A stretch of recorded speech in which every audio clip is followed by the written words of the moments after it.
Bienvenidos a la clase de Psicología Social. Hoy hablaremos de la historia de la psicología. La palabra psicología proviene del griego psique igual alma y logos igual estudio o tratado. Por lo tanto, es el estudio del alma, que luego se le da el denominativo de ciencia de la conducta y el estudio de sus procesos mentales. Los primeros estudios parten de la filosofía, con Platón, Aristóteles y Descartes. Platón sostenía una concepción dualista de la naturaleza humana. Establecía que el alma era de origen divino y estaba representada por el hombre. El cuerpo era la prisión del alma. Por lo tanto, él pensaba que el mundo no era real. El mundo real no era la base del conocimiento, sino un mero reflejo de este. La parte racional del alma, Platón la localiza en la cabeza, y es lo que distingue al ser humano de inmortal y de carácter divino. La parte pasional y los apetitos se encuentran en el pecho, por debajo del diafragma respectivamente, y mueren con el cuerpo. Él nos habla del mito de la caverna. En este mito nos hace ver que había personas atadas de pies y manos que se encontraban en la oscuridad y solo podían ver una sombra a través de la pared. Cuando una persona logra liberarse de esta caverna, él logra ver que la realidad era distinta a lo que percibían.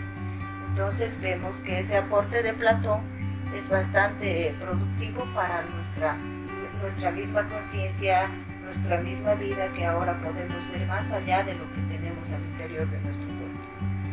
También nos habla del amor platónico, un impulso de amor que lleva al mundo de las ideas. Esto lo plasma más claramente en su libro El banquete. Aristóteles, él nos aporta, y ya él sintetizó el estudio del alma con la concepción biologista, que el alma era el principio de la vida. Tiene 3 tipos de almas, decía: alma vegetativa, que está referida a la nutrición, al crecimiento y la reproducción; alma sensitiva, que es el conocimiento sensitivo, el apetito, la facultad locomotora, todo lo que nos permite movernos; el alma racional, que era el entendimiento y la voluntad libre. Él nos habla también de la eudaimonía, que es lograr mejores condiciones posibles para un ser humano en todos sus sentidos, no solo en la felicidad, sino también en la virtud, en la moralidad y una vida significativa. Luego viene Descartes. El francés René Descartes era médico, por lo tanto nos aporta con una división del ser humano en 2 aspectos, que dice que estamos movidos por actos involuntarios, que son automatismos, mecanicismos, reacciones innatas a estímulos externos, que esto es propio de los animales y el cuerpo. Luego están los actos voluntarios, dirigidos por la mente, frutos de la reflexión y decisión específicos de humanos y de la mente. René Descartes nos habla también de la importancia de la glándula pineal, que se encuentra en el centro del cerebro, regulador de las funciones internas a través del ciclo de luz y oscuridad; del medio ambiente, que nos induce también al sueño; regula los ritmos circadianos. ¿Qué son los ritmos circadianos? Por ejemplo, cuando una persona viaja a Europa, hay un cambio de horario de unas 12 horas más o menos. Entonces todo el día la persona está despierta y no logra dormir, y eso afecta mucho al ritmo de vida que tienen las personas. Por lo tanto, no duerme 24 horas muchas veces, y entonces están con ese ritmo circadiano alterado. El funcionamiento de todos los centros neuroendocrinos hipotalámicos. ¿Qué es el hipotálamo? Es el regulador de todas las funciones emocionales, por ejemplo. Ustedes pueden amar a través del hipotálamo. Muchas veces decimos yo amo con el corazón, sin embargo el sentimiento más puro del amor está en este centro hipotalámico. Regula también la pigmentación de la piel, se da en los actos involuntarios. La palabra de Descartes decía: pienso y luego existo. Somos seres pensantes, por lo tanto utiliza la concepción mentalista y la fisiologista. La mentalista que decía yo pienso, y la fisiologista por qué las cosas existen. Entonces se va preguntando y cuestionando en el yo pienso y luego existo. El nacimiento de la psicología con las otras, el estructuralismo, el funcionalismo y la escuela de la Gestalt. En el estructuralismo vamos a estudiar al fundador y padre de la psicología, que es Wilhelm Wundt. Ya veremos por qué se le denomina el padre de la psicología, porque él fue el primero en fundar un laboratorio experimental en Leipzig, Alemania. Este laboratorio estaba encargado del estudio de los contenidos de la mente, de las sensaciones, los sentimientos y las imágenes. Por ejemplo, las sensaciones hacía que las personas puedan tocar algo y sentir. Los sentimientos de miedo, sentimientos de amor, de emoción, también al percibir algo. Y las imágenes también, a través de observación, por ejemplo, hacía observar la luz, la oscuridad, hacía observar el entorno que se movía la persona. Incluso para poder estudiar salió también del laboratorio, fue a investigar algunas comunidades, algunos pueblos de su ciudad, donde él podía observar que los habitantes tenían también ese tipo de sentimientos, de sensaciones. Por lo tanto, su método de estudio fue la introspección. Temas de estudio: la fisiología de la sensación, la relación psicofísica entre el estímulo y la respuesta, la descripción de la conciencia sensorial, la experiencia consciente durante el proceso de captar y juzgar los estímulos. Escuela después de Wundt. Están en Europa el psicoanálisis con Freud y la escuela de la Gestalt. En Estados Unidos el funcionalismo, el conductismo y el humanismo. El funcionalismo con James Williams. Él nos aporta criticando primero a Wundt. Nos dice que no estaba consciente de que se podía observar solamente las sensaciones y los sentimientos en el laboratorio, sino él decía, no podemos ver la mente sino los comportamientos, la conciencia y otros procesos mentales que ayudan a los seres humanos a adaptarse a sus experiencias. Hace de la acción el comportamiento un punto central. Por eso es que ya nos aporta con el estudio del comportamiento. Su objeto de estudio son los mecanismos de la mente para adaptarse. La conducta estaba dirigida por el instinto. Estudia las emociones, estudia la observación objetiva. El sistema nervioso convierte la máquina en un estímulo y respuesta.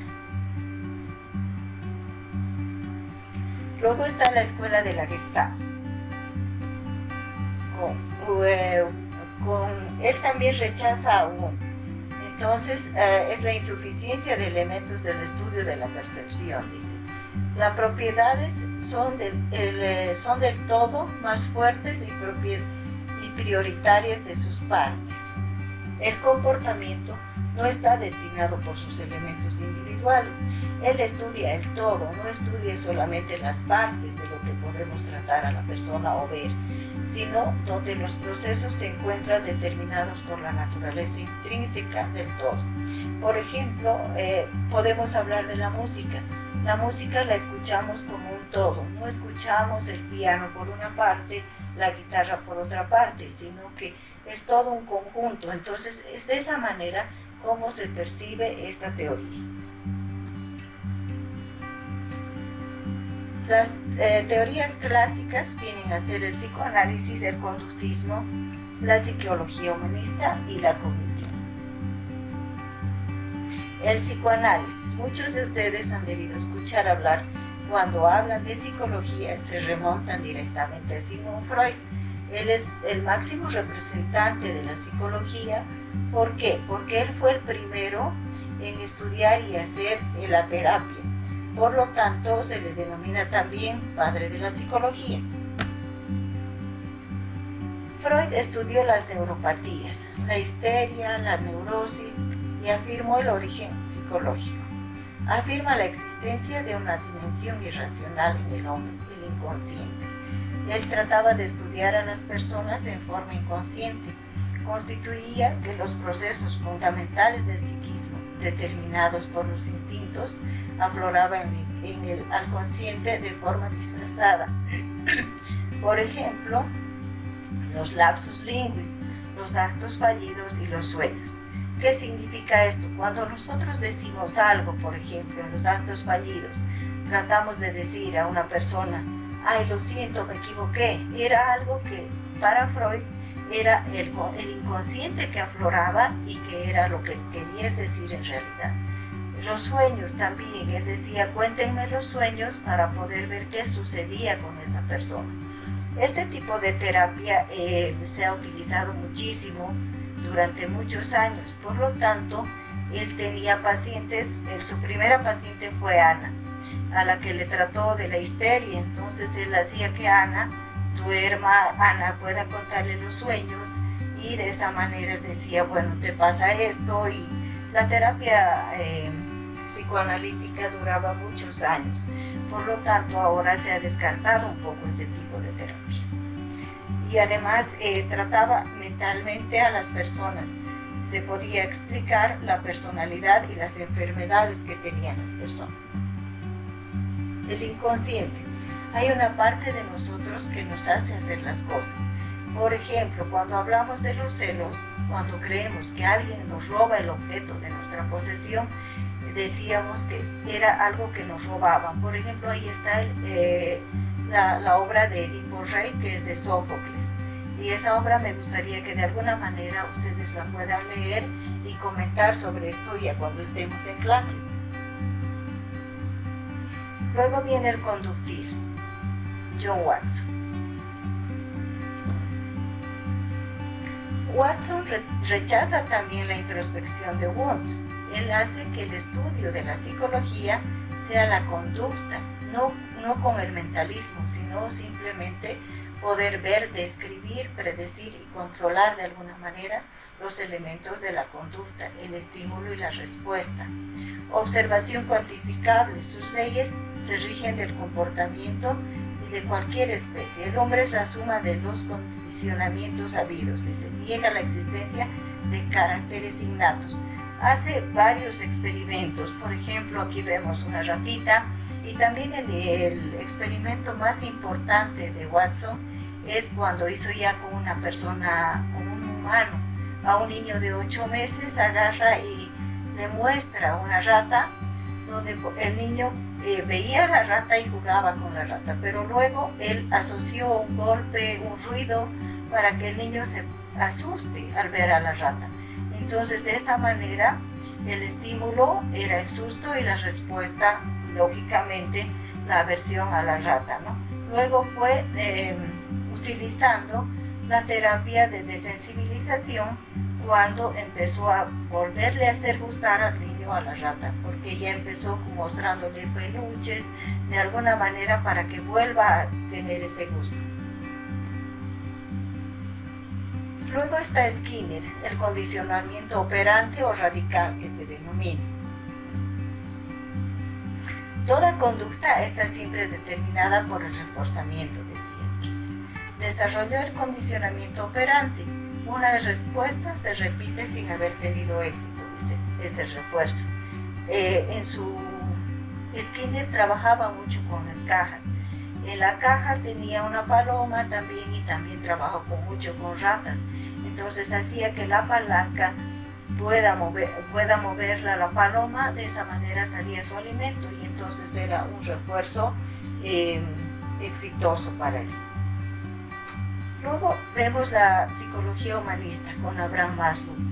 Maslow nos aporta bastante con lo que es el ciclo de vida ya desde la parte humana. Decía, los hombres son distintos de los animales. En él se distingue una naturaleza común al hombre. El hombre es bueno en sí. Una naturaleza dividida, única e irrepetible. No sirven esquemas generalistas. Cada individuo es autónomo y responsable de sus decisiones. Resalta que el hombre debe descubrir su personalidad. Es un ser orientado a una meta, debe elegir. La psicología estudia al individuo globalmente. La pirámide de Maslow es su máxima aportación. Él nos decía que todo ser humano necesita lo básico para poder vivir. Por lo tanto, él divide la pirámide en varios aspectos donde la fisiología es lo más importante para él. Ahí está comprendida la respiración, la alimentación, el descanso, el sexo, la homeostasis de la persona, todo lo básico. Luego está la seguridad física, el empleo de recursos, la moralidad, la familia, la salud y la propiedad privada, que viene a ser el hecho donde puedan vivir. La afiliación es la amistad, el afecto, la intimidad sexual. El reconocimiento es el autoconocimiento, la confianza, el respeto, la autoestima. Y la autorrealización, que viene a ser la moralidad, la creatividad, espontaneidad, falta de juicio, aceptación de los hechos y resolución de los problemas. En la autorrealización, Maslow decía que todo ser humano debía autorrealizarse para lograr sus objetivos. Sin embargo, esto también es algo demasiado grande para poder tener sueños muy extensos, porque de pronto la persona también logra alcanzar algunos de sus sueños y otros no. Por lo tanto, tienen que ver hasta dónde pueden realizar los sueños para poder lograr sus objetivos. Está la psicología cognitiva con Jean Piaget. Él nos aporta mucho con lo que es la epistemología genética. El conocimiento es un conjunto de estructuras cognitivas que permite la adaptación del medio. Él estudia los estadios que decía del desarrollo evolutivo, de la inteligencia de los niños, que sale de 4 estadios. Para Piaget estaba el estadio sensoriomotor, el preoperacional, el de operaciones concretas y las operaciones formales, que esto ya veremos en lo que es la psicología evolutiva y el desarrollo humano. El sujeto activo, los factores de la naturaleza cognitiva. Decía que el estímulo era buscar, elegir, elaborar e interpretar, transformar y almacenar y reproducir. Lo que nos lleva a pensar en un cerebro humano, que es lo mismo con la psicología, porque luego se planifica, programa, ejecuta y se corrige. La mente humana procesa estímulos y genera información adicional al estímulo que repercute en la respuesta. Muy bien, ahí terminamos el tema de hoy y en la próxima clase tendremos el desarrollo humano y la psicología evolutiva. Muchas gracias.